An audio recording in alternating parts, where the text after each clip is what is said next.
I really wish we'd stop calling men who abandon their families for younger women a midlife crisis. It's an entitlement crisis. And actually, it's not even a crisis, it's a continuation.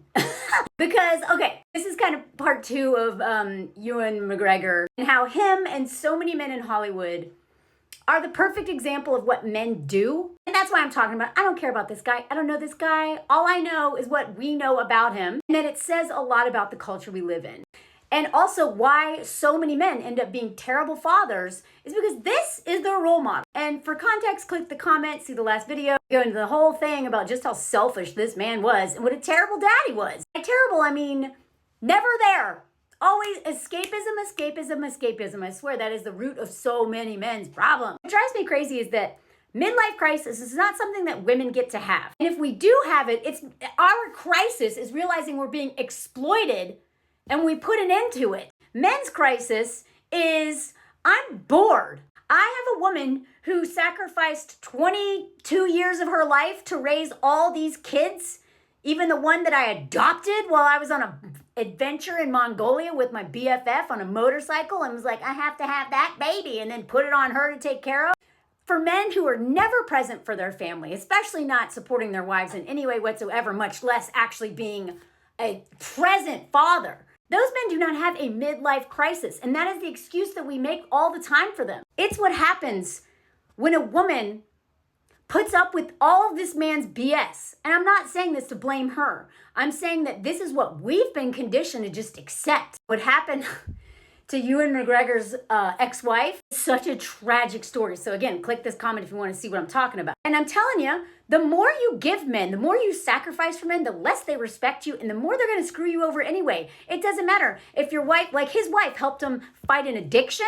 She took care of all of his kids while he was out. If she gave up her whole career as a production designer, also that this man could just, shoot to the stars, right? He became so successful once he had a woman to do all that labor for him. And what does she get after 22 years of sacrifice? And unlike other women who oftentimes end up homeless because the men screw them so much and they didn't have an ironclad prenup, it doesn't mean that they can't still get screwed even with a prenup. But if they don't have any other source of income, when they give everything to these men, decades of their lives, their bodies are forever altered by birthing. The most dangerous thing a woman can do is give birth. Some of them almost die. A lot of them do die. And after all of that sacrifice, what do the men do? They have a midlife crisis. And they cheat on you and start a whole new family with another shiny toy that they're gonna smash and break. Please do not get with men who've had a midlife crisis and cheat on their wives and leave their family. You are getting with a very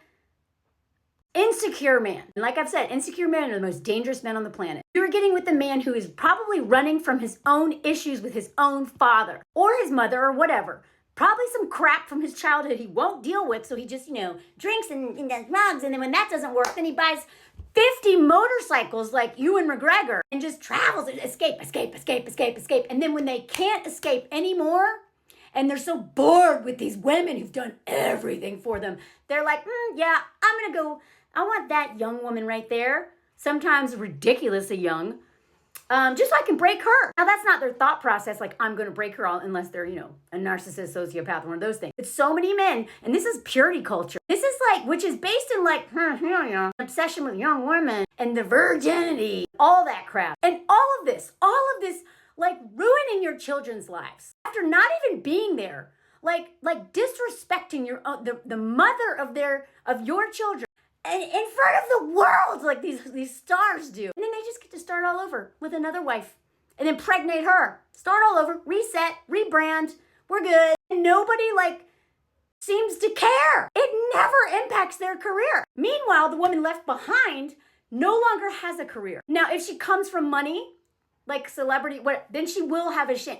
She can use her fame, she can use other things, but she will never be back to where she started unless she does some magical rebranding of her own. So let me show you some examples of men who've had a midlife crisis. The media uses those words all the time, and I want them to stop. It is not an age thing. It is a refusal to look at yourself, sit with yourself, look at your past, heal your trauma, and be a human.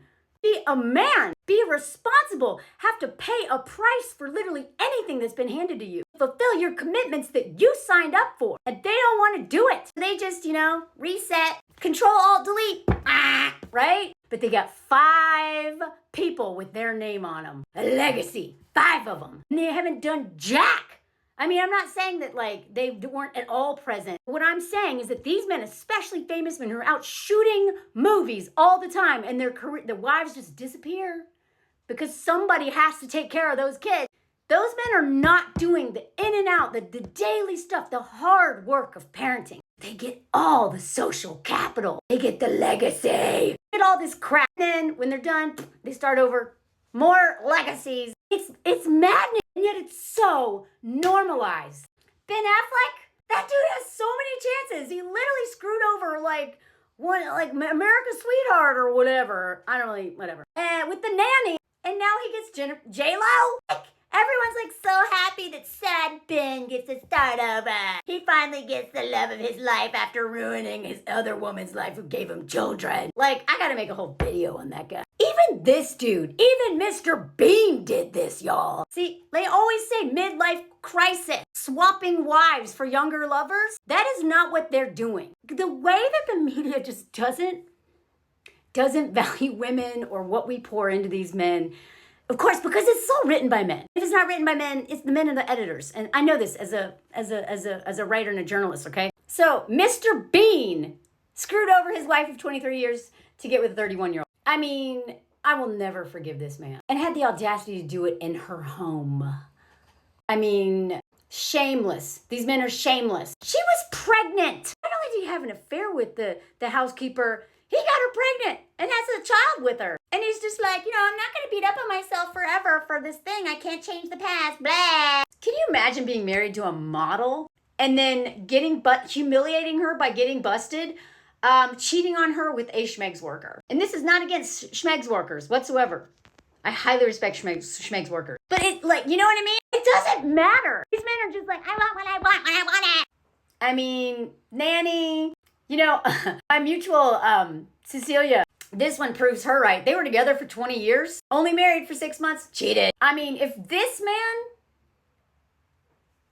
you have the audacity to cheat on a queen, nothing will ever satisfy you. I mean, this surprises nobody. The way men humiliate their wives, these famous men humiliate their wives and suffer no consequences. This dude cheated at his bachelor party when Ewan McGregor did it, despite everything his wife did. And I'm going to do a whole nother video on the way he treated her on that stupid motorcycle show. But instead of, filing for divorce because of, affair, irreconcilable differences, he thought he was paying more than he should have to for a woman who sacrificed her career and raised 4 of his children. If your daughter hates you, you're probably a bad dad. When his oldest daughter found out about this affair, which she, pictures of him with the girl he was cheating on his wife with, all over the newspapers. So the daughter was pissed. She was 15 when she found out that her dad sucks. When his face was all over the headlines, cheating on her mother. And I love it how she's like, yeah, I love him. I always will. I'm not going to end because of this, but it's always been clear and always will be that I have my mom's back in this fully. Not only as a daughter, but as a woman. Because she understands that man not only humiliated her mother, he's gone all the time. Look, he even wants to be a pilot too. 50 motorcycles isn't enough. 3 road trips where you're gone months at a time on each one isn't enough. Shooting endless films where you're gone all the time isn't enough. Men will do anything to avoid spending time with their families. And then their kids hate them, and they have every right to. Literally, the man had 50 motorcycles, and this is how much one of them costs. He also credits his ex-wife with helping him get sober, in addition to all the other things I've just mentioned. But instead of doing the real healing, the real work, anyone who's had addiction knows, myself included, you can't just stop. Even just going to therapy isn't enough. Your need to run and escape requires so much work. And men like this are just like, no, I'm good. Okay, motorcycle. I think it took 3 years for his ex to come to an agreement. But this is what she deserves. Minimum. All the residuals from every movie he made while she was his wife. Plus the house, jewelry, cash, and 5 cars out of 50 vehicles this hoarder, his expensive hobby, has thrown their money away on. But it was just a midlife crisis. Midlife or loneliness crisis of men is just entitlement.